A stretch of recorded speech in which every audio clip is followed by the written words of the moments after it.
పాత నిబంధనలో దేవుడు ఇశ్రాయేలును ఏర్పాటు చేసుకున్నప్పుడు మీరు ద్వితీయోపదేశ కాండములో మీరు చూస్తారు, దేవుడు కోరుకున్నది, ఆశించినది ఏమిటి?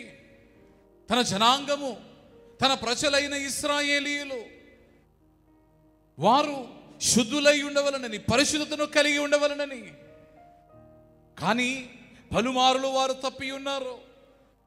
అందుకని ఆ ద్వితీయోపదేశ కాండము 28వ అధ్యాయము వచ్చేసరికి నియమాలు ప్రభు ఉంచుతాడు. ఆశీర్వాదములను కోరుకొనొచ్చు, దేశ సంరక్షణనే ఆశించచ్చు, నిత్యము దీవెనలు దీవెనలు దీవెనలను కోరుకొనొచ్చిన వారులారా, మంచిదే, నేను దీవిస్తాను, నిన్ను దీవిస్తాను, నీ కుటుంబాన్ని దీవిస్తాను, నీ దేశాన్ని దీవిస్తాను. కానీ విధేయత కావాలి.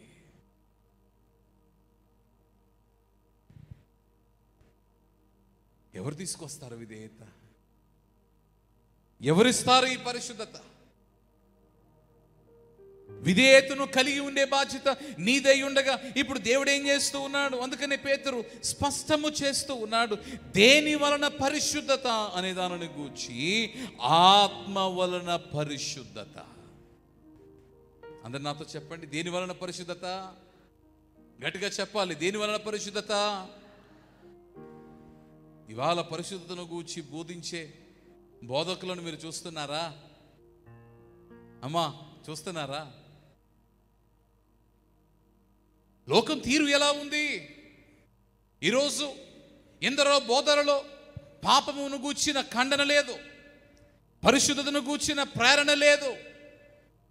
దీవెనలు దీవెనలు దీవెనలు.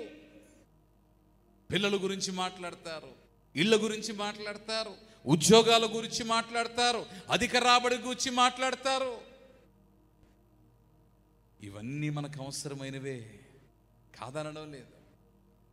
సంతాన ఫలము నీకు కావాలి, ఉద్యోగ అవకాశాలు నీకు దొరకాలి, వ్యాపారంలో రాబడి నీకు మిగలాలి.